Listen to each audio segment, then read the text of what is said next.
Hello everybody and welcome back to Red Eagle Politics. Make sure you guys like this video down below and subscribe to the channel if you are new. So, we're currently 100 days away from the presidential election, and I thought we'd do something a little bit different with the election map in this video, kind of predicting the way that every single state in the country would move. Are states going to move to the right? Are they going to move to the left? You know, it's going to be Trump versus Kamala Harris. There's a lot of uncertainty. The dust still hasn't fully settled, but Trump is still obviously the favorite. He still probably is favored to win the popular vote, albeit narrowly. I think that you're going to see about a 5-point shift to the right from the 2020 popular vote to the 2024 popular vote. And on this map, we're going to demonstrate which ways states are going to move. Now, there's a difference between a swing and a trend, and I think it's important that we get that out of the way in terms of defining what a swing and a trend is. So, let's say a state one election cycle votes Republican by 5 points. The next election cycle, it votes Republican by 10 points. That's a swing to the right. But if the national popular vote swung right by 6 points, technically that state trends to the left, even though it swings to the right. So I think it's important to fill this map out and demonstrate all 50 states and the districts in Maine and Nebraska, of course. Which way are they going to swing? Which way are they going to trend? We're going to fill this map out. But first, I have to tell you guys about my very good friends over at My Patriot Supply. Because your freedom is up for the taking, and those doing the taking committed to defend your freedom, but they can't take away what they've never given you, peace of mind. Your shelf stocked with 3 months of emergency food, that's peace of mind. So go to preparewithredeagle.com and save $200 on their 3-month emergency food kit. That's over 2,000 calories a day. It lasts up to 25 years, and it's absolutely delicious. Look at this delicious food right here that you see on the screen. I get DMs all the time from people who live off of this stuff, and in the Biden economy, it saves money too, and you can get $200 off and free shipping at preparewithredeagle.com. Once again, that is preparewithredeagle.com. So we are going to fill this map out. We're just going to start on the East Coast, I guess, and work our way west. We'll start off here with the state of Maine. Maine is a state that's a little elastic. It swings a lot. Hillary Clinton won it by around 3 points statewide. Biden, on the other hand, won it by about 9. I think it's going to come back to reality. I think it's going to swing and trend right. We're talking about a 5-point national shift to the right, give or take. I think Maine probably votes, for Harris at large as things stand right now, but not by a ridiculous amount. And I think you're probably going to see the 2nd district be the district that's going to spearhead that. The 1st district, it might swing right, but maybe, trend D just a little bit. I think it still moves right, though, obviously. So then we go to New Hampshire. New Hampshire, I think a similar thing. It just depends on the vote share that RFK Jr. gets. I think New Hampshire probably, I think it's probably going to move right by around, 4 or 5 points. So maybe we'll just put it in the swing right trend D column right now. Then we have the state of Vermont, which voted for Biden by 36 percentage points. It voted for Hillary Clinton by just 26 percentage points. I think that Vermont probably, narrowly you might see a bump, but the far left's going to be really energized to vote for Kamala Harris just because of her, past policies and things like that. She has more appeal, but, the white working class appeal, even though they're more liberal, might not be quite there. So maybe it doesn't move to the left, but I think that it will trend to the left. And I think the same thing can be said about the state of Massachusetts. Maybe it, rebounds back a point or two to the right, but still very liberal area, not elastic just because of the trend. I think the trend will be to the left. Now, a state like New York, on the other hand, I think a lot of people are expecting it to move right by around 10 points, regardless of the opponent. And even if it, becomes R plus 17, for example, that still would be a swing and trend to the right. So New York is a state that will be in that column. Then you have the state of Connecticut. This one's a little bit iffy. You talk about a state that voted for Hillary by, 13, 14 points, voted for Biden by close to 20. I think it's going to come back. I think it's probably going to maybe swing right, trend right. Kamala doesn't have that appeal to this region overall nearly as much. I think you could make a similar argument with the case of Rhode Island, which voted for Hillary by like 15, 16 points. Biden has that, or had that appeal to these like Irish type of voters that Kamala Harris doesn't. Move to the left by 6. I think you possibly could see a little bit of a rebound. I think Rhode Island you could put back in the swing and trend Republican column this election cycle. New Jersey, similar thing. We see polls that had Trump beating Biden. I don't think he's going to beat Biden. If Biden was the nominee, I don't think he's really going to beat Harris, but I think it could still be within 10.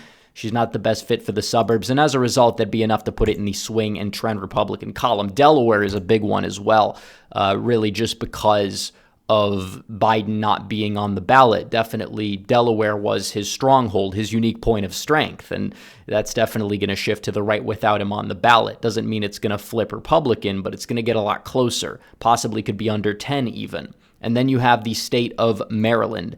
Maryland voted for Biden by around, 33 points in 2016. It voted for Clinton by 27. I still think you might see a little rebound depending on how well Trump does with black voters, but Kamala Harris with the turnout energy, I think she's, not going to see a lot of, bleeding of support for the Democrats in a place like Maryland. Same thing goes for D.C. as well. Even if it moves right by a hair, it wouldn't be enough to say it's trending left given the current national environment. So Pennsylvania, this is another one. I think that you could make the case that Pennsylvania, you're going to probably see a shift of about maybe 3 or 4. That technically would be a trend to the left, maybe, but a swing to the right, which is really all that matters. I don't think you'll see the same thing in Ohio or West Virginia, for the record. But again, some of these swing states, they're not as elastic, so that's why you'll technically see a trend left, but the swing right is what matters. I don't think Trump is going to win Pennsylvania by more than, 3.8 percentage points, maybe, depending on how things go down the stretch. But Virginia will swing and trend to the right. It'll move right by more than 5, in my opinion. It'll be within 5. North Carolina, it's not going to swing right by 5. I think that it swings right, though, but not by 5. South Carolina, similar thing. I don't think Trump is going to take it by, 16, 17, but he might take it by 15. So you could put that in that column there. Similar thing with the state of Tennessee. I think Kentucky, on the other hand, you might be able to see Trump in Kentucky run it up. I don't think Harris has any appeal in that region, even compared to somebody like Biden. Maybe if she picks Bashir as VP, she'd stop the bleeding there, but I think he's an overrated pick anyways. Illinois, I think you'll see a shift by, more than 5 points to the right. I think you probably will see it be like a 12-point win for Harris, especially given the border crisis. It's really impacting Chicago, very underrated thing. I think Florida is also another state that is going to vote Republican by a safe margin, possibly with Harris and the way the state has moved. Georgia, I think, flips to Trump, but it's not going to see a 5-point shift to the right. I think he's going to win it by like maybe 2 to 3. The state of Alabama, I think, again, he'll probably move some of these states right, but they're just too polarized to really make that much of a difference. Louisiana, same thing. I think Arkansas, you could see a shift there, maybe of 5 points or so. A state like Missouri, are you really going to see a shift of 5 points to the right? I mean, it's entirely possible. You could. 2016, Trump won it by nearly 20. I still think it'll fall short of that benchmark by a hair. I think you will see Iowa shift by that much. Indiana might shift by that much. Michigan and Wisconsin won't, but they will move to the right. Minnesota, I think you will see it go from like, D+7 to D+2, though, on the other hand. But either way, Texas, I also think Texas, you might see swing and trend to the right because, last prediction we had it as likely, but just thinking about Kamala Harris, her lack of Hispanic appeal, her lack of suburban appeal, even compared to Biden, and the border failure and her energy policies, definitely I think Texas you're going to see move right. I think you could even see it by a safe margin as things stand right now. So that would be a swing and trend to the right.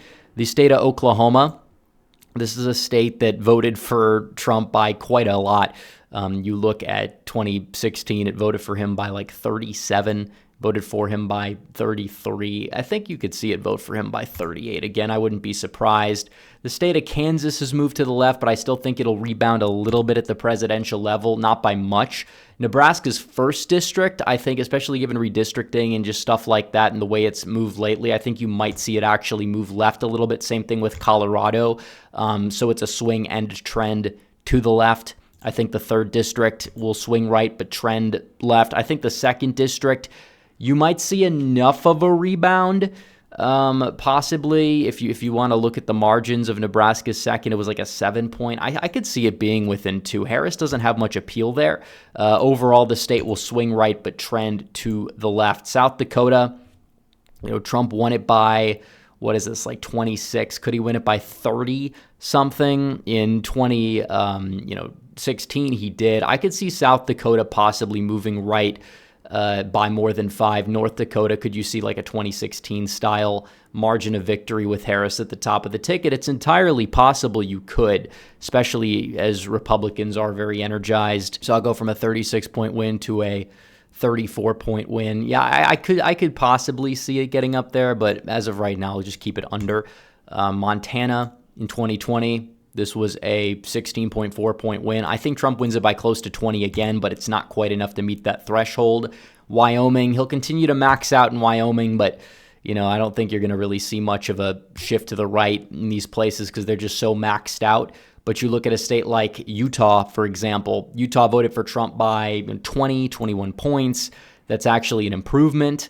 I don't know what we're really going to see. I think you might see it move left by a hair just because Utah is changing quite a bit. New Mexico, I think you could see it possibly get within a few points just because of the border, because of oil, because of Hispanics, because of Harris's lack of appeal. I think you could see it within 6, which would put it in the swing and trend column. Arizona, I don't think Trump's going to win it by, around 5, but he could win it by like 3. So technically it's a trend to the left, but not by much. Then the state of Nevada, I think this is a state, if you look at 2020, what was this, a 2.4? So he'd have to win it by over 2, like 2 to 3. Yeah, I see that swinging and trending to the right. California, Harris is from there, but she's not uniquely popular there. Biden actually, did worse, one of the few states that swung to the right in 2020. I think that, what is this, a 31-point win? Could I see it being like a 26-point victory for Harris? Could Trump get like 37?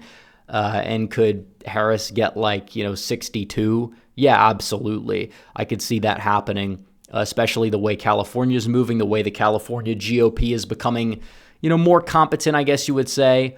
Oregon, I still think that Harris probably wins it by more than like 11. So that would be a, trend to the left, but a swing to the right. Similar thing up in Washington. So both of those states go in this column. Then you have Hawaii, where Biden won it by only 30.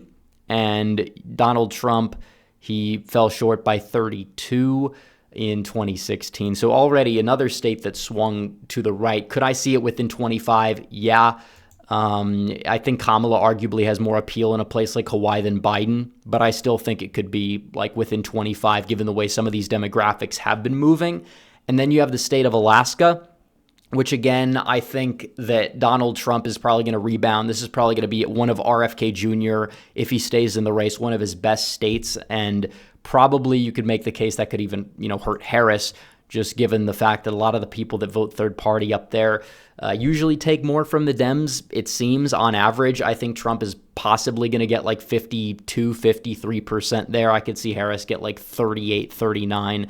But either way, I'm expecting like a 4-point shift to the right, no more than that. So at the end of the day, this is going to be the map. A lot of the big states are going to, move to the right. Swing states are going to move to the right as well, but not relative to the national environment shift, but still by more than enough for Donald Trump as things stand right now to win. So this is the map we're looking at. It seems like a lot of the states are going to shift to the right. That's expected when the popular vote shifts to the right by that much. I mean, you saw a similar thing back in 2012. Not a lot of states moved left in 2012 as the popular vote got redder, even though Mitt Romney still lost by a decisive margin.